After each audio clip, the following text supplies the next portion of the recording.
വേനൽ കടുത്തതോടെ വറുതിയിലായി സംസ്ഥാനത്തെ മത്സ്യത്തൊഴിലാളികൾ. കോഴിക്കോട്ടെ പ്രധാന മത്സ്യബന്ധന മേഖലയായ പുതിയാപ്പ ഹാർബറിലടക്കം മീൻ ലഭ്യത പകുതിയായി കുറഞ്ഞിരിക്കുകയാണ്. നിത്യച്ചെലവിനുള്ള മീൻ പോലും കിട്ടാനില്ല എന്നാണ് തൊഴിലാളികൾ പറയുന്നത്. അനഘ ഹർഷൻ ചേരുന്ന വിവരങ്ങളുമായി. അനഘ, തൊഴിലാളികൾക്ക് നിത്യച്ചെലവിന് ഉള്ള മീൻ പോലും കിട്ടുന്നില്ല എന്ന് പറയുമ്പോൾ ഗുണഭോക്താക്കൾക്കും കിട്ടുന്നില്ല, മീനിന്റെ ലഭ്യത ആകെ കുറഞ്ഞിരിക്കുന്നു എന്നാണ്. വിവരങ്ങൾ എന്തൊക്കെയാണ്?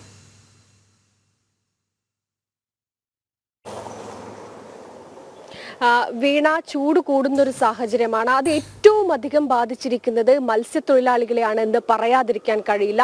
ഈ പലപ്പോഴും കോഴിക്കോട് ഹാർബറിലേക്ക് സംബന്ധിച്ച് അതിരാവിലെ മത്സ്യബന്ധനത്തിനായി തൊഴിലാളികൾ ഈ ബോട്ടുമായൊക്കെ തന്നെ കടലിലേക്ക് ഇറങ്ങുകയും എന്നാൽ ഒരു മീൻ പോലും ലഭിക്കാതെ വെറും കൈയോടെ നിസ്സഹായരായി മടങ്ങി വരുന്നൊരു കാഴ്ചയാണ് ഇപ്പോൾ കുറേയായി നമുക്ക് ഹാർബറിൽ നിന്ന് കാണാൻ സാധിക്കുന്നത്.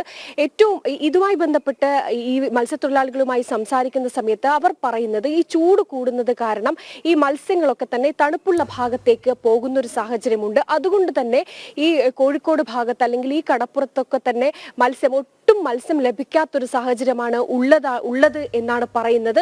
അത് മാത്രമല്ല, ഇവരെ സംബന്ധിച്ച് ഏറ്റവും പ്രയാസമുണ്ടാക്കുന്ന ഒരു കാര്യം, ഈ ഒരു സാഹചര്യം ഇവിടെ നിലനിൽക്കുമ്പോൾ പോലും, കോഴിക്കോട് ഇങ്ങനെയൊരു സാഹചര്യം ഉണ്ടാകുമ്പോൾ പോലും ഈ കർണാടക മറ്റ് ഭാഗങ്ങളിൽ നിന്നൊക്കെ തന്നെ, മറ്റ് സംസ്ഥാനങ്ങളിലുള്ള മീൻപിടുത്തക്കാരൊക്കെ തന്നെ ഈ ഭാഗത്തേക്ക് വന്ന്, അതും രാത്രികളിലൊക്കെ തന്നെ വന്ന് ലൈറ്റിട്ട് മീൻ പിടിക്കുന്ന ഒരു സാഹചര്യമുണ്ട്. പക്ഷെ അത് തടയാൻ ഒരു നടപടിയും ഈ അധികൃതരുടെ ഭാഗത്ത് നിന്ന് ഉണ്ടാകുന്നില്ല എന്നതാണ്.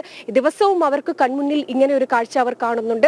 നിറയെ മീനുമായി അവർ രാത്രികാലങ്ങളിൽ എത്തി മീനുമായി മടങ്ങുന്ന ഒരു സാഹചര്യമുണ്ട്. പക്ഷെ അധികൃതരോടൊക്കെ തന്നെ ഇതുമായി ബന്ധപ്പെട്ട് പലതവണ പരാതി പറഞ്ഞിട്ടും ഒരു പരിഹാരവും ഉണ്ടായിട്ടില്ല എന്ന് വേദനയോടെയാണ് ഈ മത്സ്യത്തൊഴിലാളികൾ പറയുന്നത് എന്നതാണ്. എന്തായാലും ഇതിനൊരു പരിഹാരം അധികൃതരുടെ ഭാഗത്ത് നിന്ന് ഉണ്ടാകണം. അതായത് രാത്രികാലങ്ങളിൽ ലൈറ്റിട്ട് മീൻ പിടിക്കാൻ മറ്റ് സംസ്ഥാനങ്ങളിലുള്ള അല്ലെങ്കിൽ അതിർത്തി പ്രദേശങ്ങളിലുള്ള മത്സ്യത്തൊഴിലാളികൾ ഈ ഭാഗത്തേക്ക്, നമ്മുടെ കേരള തീരത്തേക്കും അല്ലെങ്കിൽ കോഴിക്കോട് ഭാഗത്തേക്കൊക്കെ തന്നെ എത്തുന്നുണ്ട്. അതിന് കൃത്യമായ ഒരു മാനദണ്ഡം ഉണ്ടാകണം എന്നാണ് ഈ മത്സ്യത്തൊഴിലാളികൾ പറയുന്നത്. മാത്രമല്ല, ഈ മാർച്ച് മാസം ആരംഭിച്ചത് മുതൽ തന്നെ വെറും കൈയോടെ കടലിലേക്ക് പ്രതീക്ഷയോടെ പോയിട്ടൊടുവിൽ സങ്കടത്തോടെ മടങ്ങി വരുന്ന നിരവധി മത്സ്യത്തൊഴിലാളികളുണ്ട്.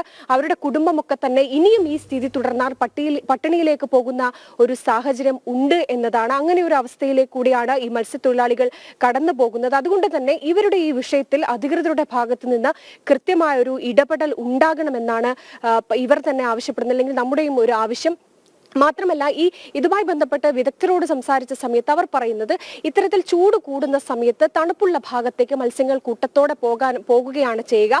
പിന്നീട് ചൂട് കുറയുന്ന സമയത്ത് മത്സ്യങ്ങൾ തിരിച്ച് മടങ്ങിയെത്തുന്ന സാഹചര്യവും ഉണ്ട് എന്നതാണ്. അങ്ങനെ ചൂട് കൂടിയ ഒരു അവസ്ഥയാണ് ഇവിടെയുള്ളത്. അതുകൊണ്ട് തന്നെ ഈ തീരപ്രദേശങ്ങളിലും ഉൾക്കടലിലും ഒക്കെ തന്നെ മത്സ്യം ഒട്ടും ലഭിക്കാത്തൊരു സാഹചര്യം കൂടിയുണ്ട്. ഇതിനോട് ചേർത്ത് വെച്ച് പറയേണ്ട മറ്റൊരു കാര്യം, ഇത്തരത്തിൽ മത്സ്യം ലഭ്യത കുറഞ്ഞിട്ട് പോലും നമുക്ക് പലപ്പോഴും വലിയ മീനുകൾ ഇവിടെ ഈ പ്രദേശത്തൊക്കെ, കോഴിക്കോട് ഭാഗത്തൊക്കെ തന്നെ ലഭിക്കുന്നുണ്ട്. അതുകൊണ്ട് തന്നെ അതും പലപ്പോഴും ദിവസങ്ങൾ പഴക്കമുള്ള മീന് കെമിക്കലുകൾ ഉപയോഗിച്ച് കൊണ്ടുവരുന്നതാണ്. അതിൽ കൂടി ഒരു പരിശോധന ഇവിടെയുള്ള ആരോഗ്യ വകുപ്പിന്റെ ഭാഗത്ത് നിന്ന് ഉണ്ടാകേണ്ടതുണ്ട് എന്നുകൂടി മത്സ്യത്തൊഴിലാളികൾ അല്ലെങ്കിൽ ഈ പ്രദേശത്തെ ആളുകളൊക്കെ തന്നെ ആവശ്യപ്പെടുന്നുണ്ട്. എന്തായാലും ഈ ചൂട് കൂടിയ സാഹചര്യത്തോടു കൂടി മത്സ്യത്തൊഴിലാളികളാണ്, അവരുടെ ജീവിതമാണ് ഏറെ ദയനീയ അവസ്ഥയിലേക്ക് പോയിരിക്കുന്നത്. എന്തായാലും അധികൃതരുടെ ഒരു ഇടപെടൽ ഇവരുടെ കാര്യത്തിൽ ഉണ്ടാകണമെന്നാണ് ഈ മത്സ്യത്തൊഴിലാളികളുടെയും അവിടെയുള്ള പ്രദേശവാസികളുടെയും ഒക്കെ തന്നെ ആവശ്യം. കൃഷ്ണരാജ്, വീണ. ചൂട് കൂടുന്നു, മത്സ്യം കിട്ടാനില്ല, മത്സ്യത്തൊഴിലാളി കുടുംബങ്ങൾ വറുതിയിലാണ്. ഇതിന് പിന്നാലെ ഇനി മഴ വരുമ്പോൾ ആ സമയത്തൊക്കെയും ട്രോളിങ്ങിന് പോകാൻ അല്ലെങ്കിൽ മത്സ്യബന്ധനത്തിന് പോകാനുള്ള നിയന്ത്രണങ്ങൾ വരും.